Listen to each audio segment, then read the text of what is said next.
Alright guys, welcome back to the channel. So let's talk about how to build muskets in Awakening, right? And it is pretty different from past games. It does share some overlap with the Calvary video that I did last week. So if you guys haven't seen the Calvary video, definitely go check that out. Especially if you want to build Calvary, of course. But there's some good stuff in there, even besides that. And also make sure you like the video and leave me a comment down below. Let me know what you guys think afterwards. And of course, if you haven't subbed to the channel, make sure you sub to the channel. So with that said, right, the main difference is, okay, before I start getting into nitty gritty, let me just tell you guys the quick bullet points. The big difference with muskets in this game versus past games.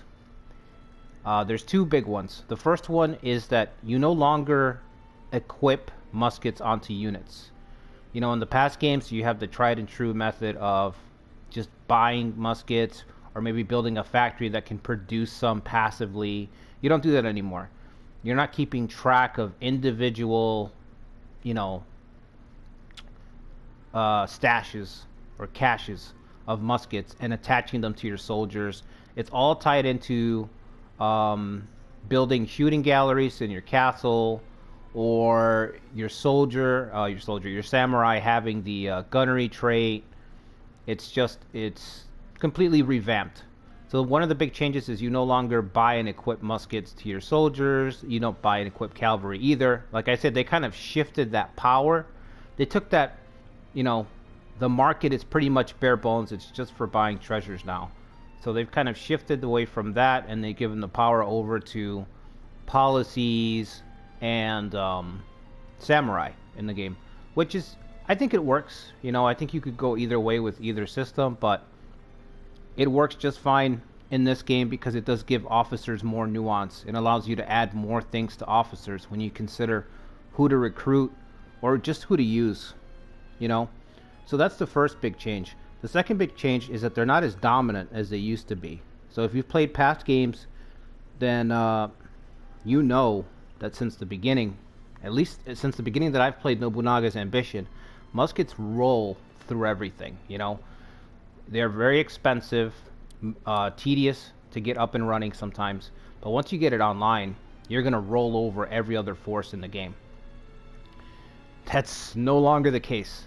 They're still strong, they pack a punch, but they have a severe drawback in Awakening, and that is their fire rate. Their fire rate is very, very slow. Most battles, you will fire one unit equipped with muskets will fire once in that whole battle. If the battle goes on for a while, you might get one more volley, And speaking of those volleys, just like with cavalry, you no longer choose when to use the tactic. It just goes off. Usually right at the beginning, when the unit first clashes, they fire that volley, and then that's it. So there's no real way to track it. It just goes off, and usually it's pretty strong, but it's no longer dominant. You can't just, shred a unit with continuous fire like you could in some of the past games. So you guys should know that before you decide, okay, do I want to build a force with muskets? It's, it's different in this one, right? So on the subject of officer strengths, right? One of the first things you're going to want to check, and the clan that we're going to use is the Saika clan. Saika's their region. The Suzuki clan. This is the strongest clan. I'm not sure if it's the easiest musket clan to use. It's kind of a tough thing. I'm gonna cover that in a future video. I will have a video talking about the best clans to build gunnery armies. Armies built around using the muskets in the game. But we're gonna use them as an example because they're very easy. They start with a very high level of musket power. It's already at level 7. So if you go over here to the castle, military, you can see there's a little 7 there. Now, there's 3 tiers of power for both cavalry and muskets in this game. The first tier is always going to be blue coated. That's levels 1 through 4. Once you get to level 5 and then all the way up to level 8, it's going to be orange. So you guys see the 7 there, it's going to be orange. So that's tier 2. Every time you jump up in a tier, the damage goes up. You know, so it always goes up by each level, but there's a bonus modifier added on top of it.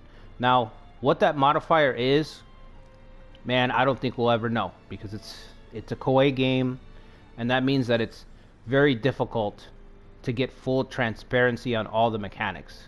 You know, I think you need somebody to crack the game and do data digging to figure out what exactly that jump is. But there is a noticeable jump when you jump up in a tier.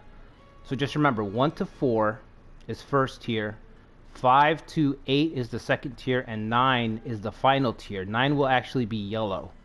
So that's the highest tier. So if I go to March here, and let's say I don't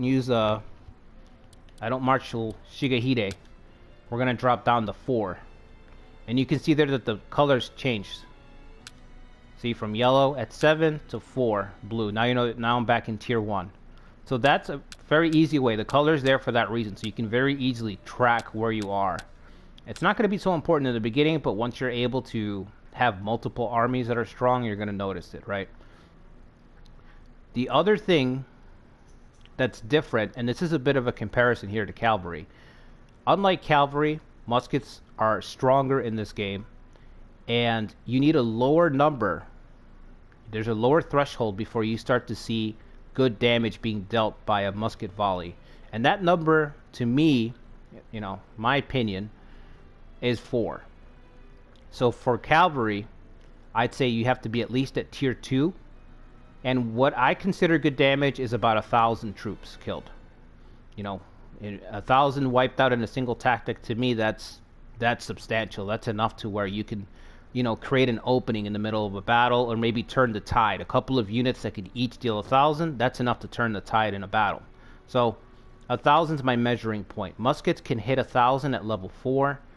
Sometimes they can even hit at level 3. You know, based on the conditions, of course, because all this is dependent on, you know, what's the general that's carrying out the action, who's the guy who's firing the volley, what's his attack power, who is he attacking, what's morale at in the battle. You know, you have all these other factors. How big is the unit that's firing? You know, if you can, how amassed is this unit that's firing this musket volley? But put all that aside. Just the level, just can remember level 4. Level 4 is where you can usually hit at a K or close to a K, sometimes even level 3. So it's really, really strong. So the trait that gives you muskets that's tied to the general is called Gunnery, right? So Gunnery is actually a very strong trait in this game, unlike Calvary. Cavalry, and it's not because it's more common or easier to find gunnery. Gunnery and cavalry are actually represented on the map pretty evenly. The main problem, the main difference between gunnery and cavalry is that cavalry in this game, in most of these early scenarios, is tied to the Takeda. You know, of course, we know, you know, if you're playing this, you probably know the history and everything, but that's what they're known for. Most of the samurai that have access to the special cavalry tactics are tied in here. Like about half of them. If not, yeah, about half, if not at least half, are already here. So that means that there's very few other people running around with cavalry out there. Gunnery is not the same case. You have some Oda officers who have gunnery. You have some Miyoshi officers. Some Suzuki guys have gunnery. It's spread out more among the map. So it's easier to find, even though the numbers are actually the same. Most of them are concentrated for cavalry in Shingen's domain, whereas gunnery is more liberally spread. You know, it's more represented everywhere. So that actually helps the trait out, because that means that you as the player have a much better chance of finding an officer that has this gunnery trait versus cavalry. It's going to be way more difficult. You know, with gunnery, I think you have at least, if I had to put a number on it, maybe 5 to 8% chance of finding somebody who's got gunnery. That doesn't sound like a lot, but you're going to be finding officers all the time, so it's actually pretty good. Okay, so each level of gunnery gives you 1 level towards your total musket power for that unit. So for example, if I'm just going to send one guy out, Well, he's getting 2 because of the castle, because it's Psycho. But let's see, this guy, he's got 1. Then you add another person. Now it's stacked to 2. Now, some guys have markmen. These guys are worth their weight in gold. There's maybe a handful of them on the map at any time. Marksman is the upgraded version of Gunnery. It's 3 gun levels by itself. So Shigehide, he brings 3, level 3 just by himself. That means that Shigehide can probably punch with a volley. His volley can punch at 1,000 by himself. Okay, and then of course if you add more people, you can increase it, all that. But again, just remember, Gunnery by itself is viable. You do not, depending on your situation, that might be all that you need just to make a high-level army. Especially if you're playing the Suzuki clan, you know, you don't have to build anything or address anything. You can run a force that can deal devastating volleys just by stacking this trait, if you choose to, right? Now let's go over the other ways, right? Now, how do you build it? Because that's pretty straightforward, but how do you build it? The first thing is the policies.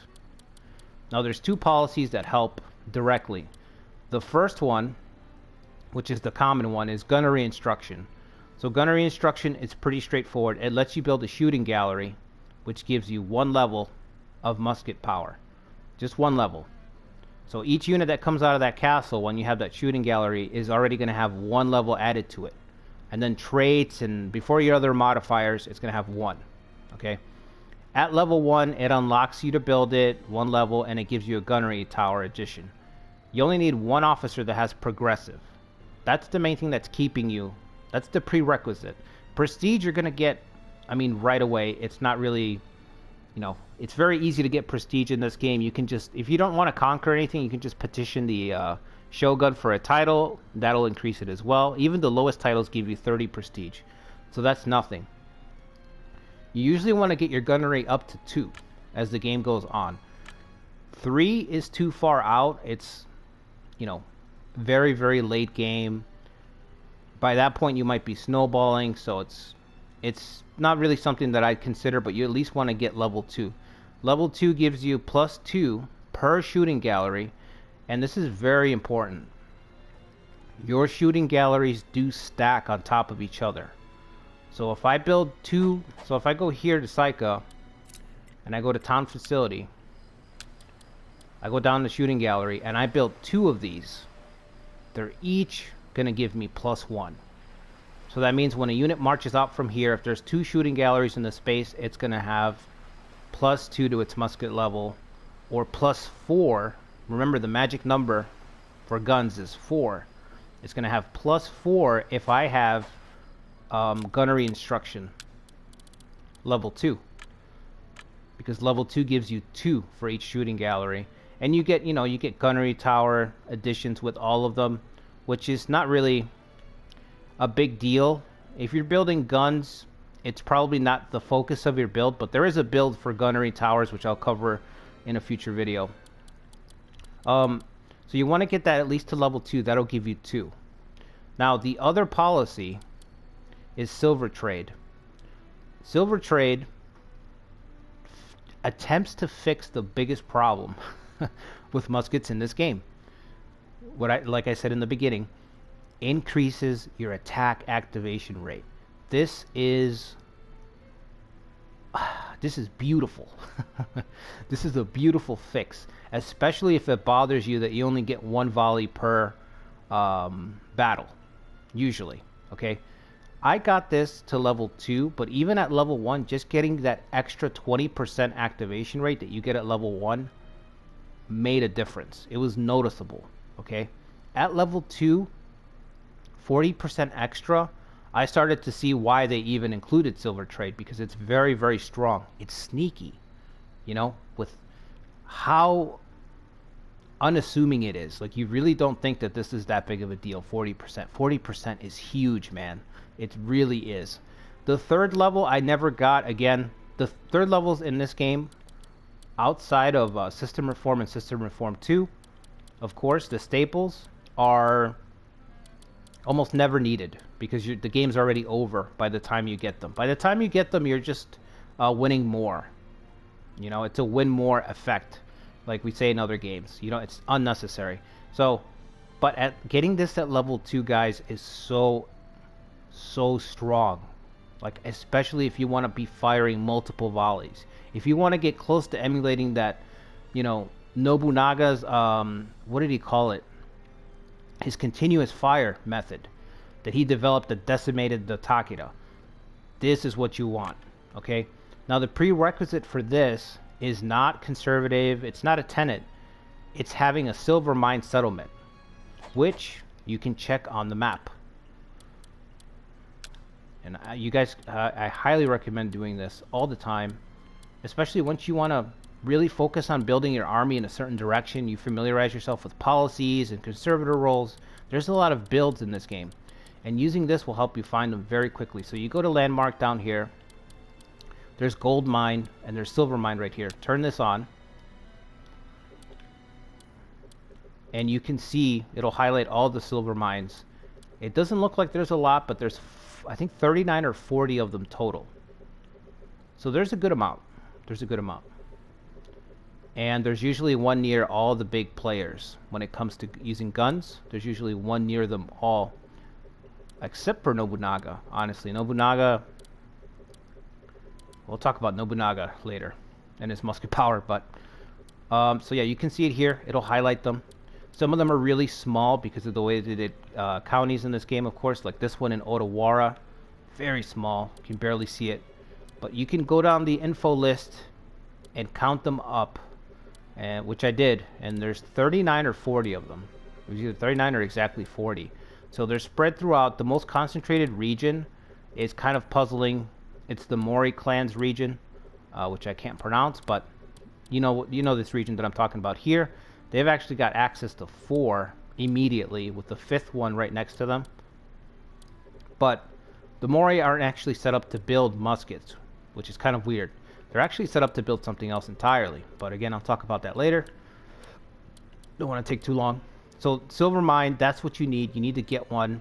It's crucial when you start that you consider it, especially if what I said bothers you. You know, if the one volley per battle, usually per battle, like if that doesn't sound great to you and you want to improve that right away, then look for the silver mines when you pick your force. Chances are the devs thought about it and they gave you access to them. Look, even the Date in the future, they have access to them.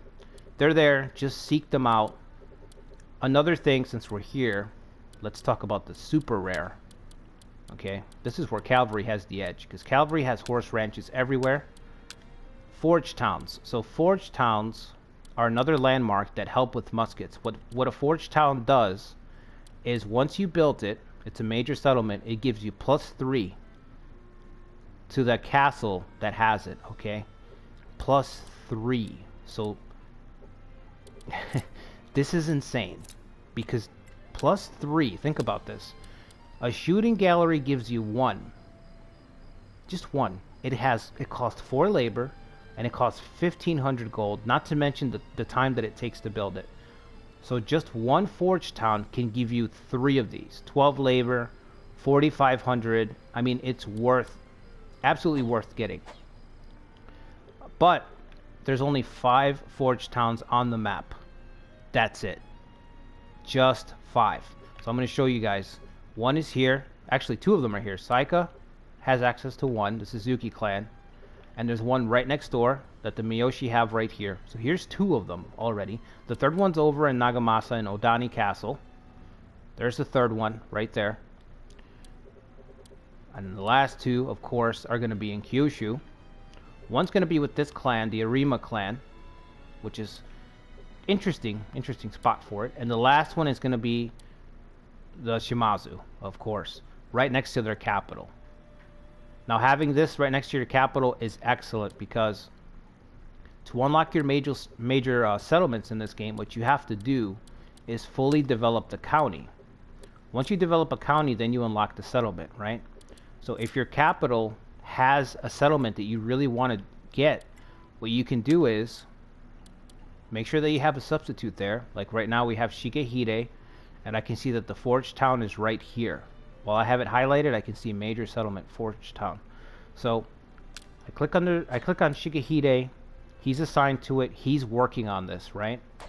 Well, because it's the capital, I can also spend my own personal labor. Go to develop.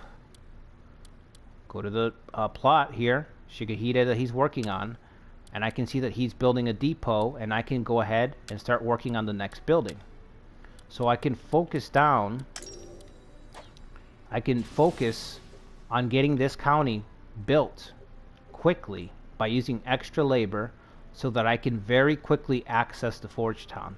You remember we can march with 7 musket power, so with this 3 we're already capped at 9. And actually the Saika, I keep wanting to say the Saika clan, that's what I know them as. The Suzuki clan is not capped at 9 because they have their special policy is absolutely insanely broken. It's the opposite of Shingen's. It lets them break the limit on musket level. So the Suzuki clan can go beyond 9. Just like Shingen can with his cavalry. But, you know, I'm going to do a video talking about policies in the future as well. So I'll talk about that in a later video. But just know that it's insanely strong. And it's one of the best ones. One of the best ones. So, Forge Towns and Silver Mines. When you start the game, if this is your goal, check to see if you're lucky enough to be near one of the Forge Towns. One of the 5. But more likely than not, you will have a silver mine next to you somewhere. Just highlight and really look around. You'll find them.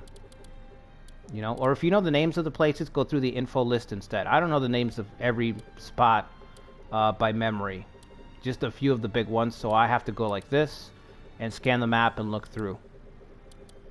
But definitely do that if you want to fix the fire rate. Now, you don't have to fix the fire rate. You can just make your muskets so strong that when you punch, when you throw that one volley, it just decimates the other side. You can absolutely do that instead. You know, it's up to you. But that's the other policy. That's the second policy that'll help. So you have gunnery, silver trade. Now let's talk about the other thing that'll help. The very last thing that'll help get you up and running. That's conservator rolls.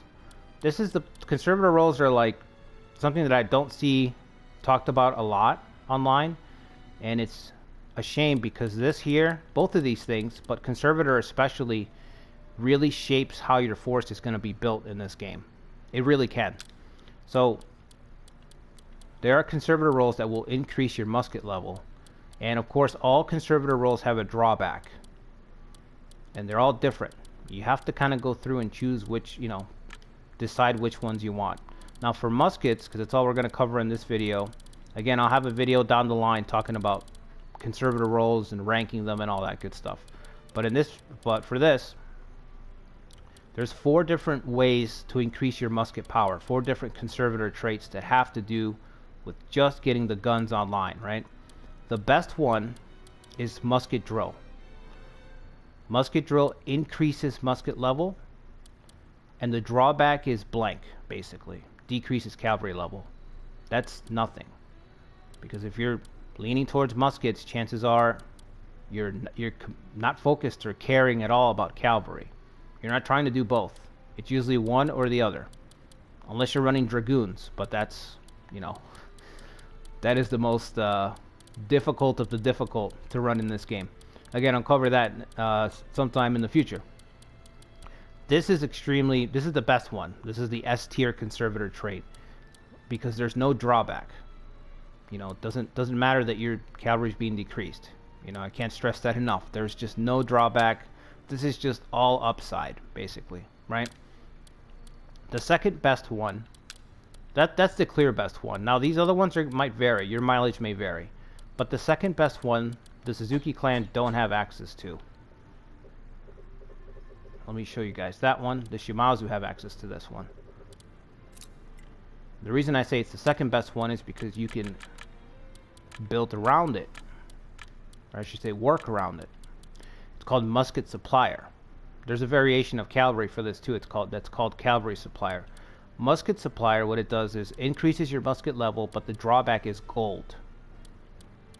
So depending on how strong you want to increase your muskets, your gold is going to be decreased.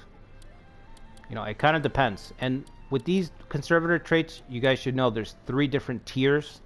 Just like with the musket level and the cavalry level, there's 3 different tiers for conservator rolls. And they are plated. They're color coded as well. So you can see musket supplier here in the Shimazu clan. There's 3 different ones. One is blue. That's the lowest level. The next level is silver, and then the strongest version is going to be gold. So I'm going to go back to the list, and you guys can see here, increases musket level by 5, but your gold goes down by 40%, which is pretty hefty. I would play it right here. Increase it by 3. 5 is kind of excessive. That's if you're going to hold your whole army up around this. 3 is pretty good. 3 is good enough. This is like having a forge town, you know, basically. But it's for your whole forces. You know, incredible. This is, honestly, it's way better. It decreases your gold by 20%. Okay, you can work around that. You can just build extra trading towns. You know, simple. Now, again, this is the second best. Because, yes, there's a penalty, but it's small. It's just gold. So, that's musket supplier. Now, there's 2 other conservator roles. Let's get back over here to these guys. These 2 are where we start to get into the weeds a little bit. This now we're like pick your poison territory, because these drawbacks are not great. Okay, the first one is muskets buildup. It's very straightforward. If your guy has a musket trait, you deal insane damage, 100%. Okay, very strong. I think silver is 75% and blue is 50%. Let's see if they have somebody here. We can just look at it. Yep. Here's the silver. Down here, 50%, 25%. Now the drawback is if you don't have a musket trait at all, and this is anybody in your force. This is anybody in your force. Then they deal 95% less damage with muskets. So nothing. It's feast or famine. That's musket buildup in a nutshell. Feast or famine. If you have a musket related trait, you're gonna deal way more damage. You're gonna punch above your weight, like incredibly so. You're gonna surprise yourself. But if you slip up, if you're managing 3 or 4 fronts, and you forget, you know, you have gunnery policy already built up a little bit, you got your silver mines going, but you forget to send a guy in your unit that has the gunnery trait because you're caught up doing other stuff, dude, you're done. You're done. It's all for nothing. You're not dealing any damage because of the drawback. So choose carefully with this one. I personally don't like it because it's a headache. You know, I don't play Suzuki. I don't play I don't play a force that has a ton, like an arm up right away.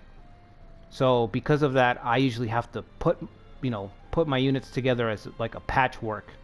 I have to grab from everywhere to put together a good musket unit, which I like. But what that means is that it's rare that I'm going to be able to deliver on something like this. I'm not going to have consistency. So you need to have consistency is the key thing.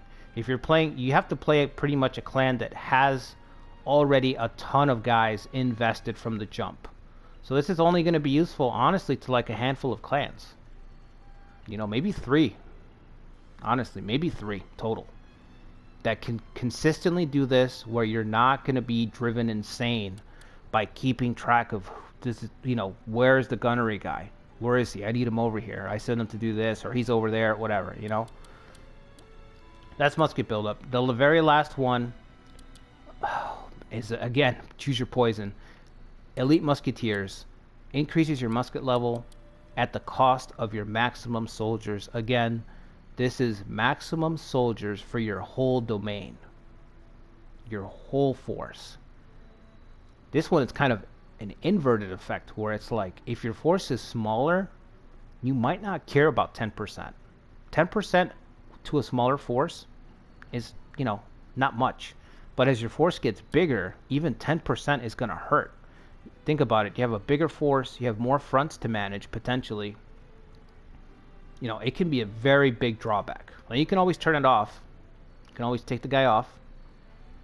But you have to really be careful with this one. It's a toss-up. Whether Muskets build-up or Elite Musketeers is worse. It really just depends on the player.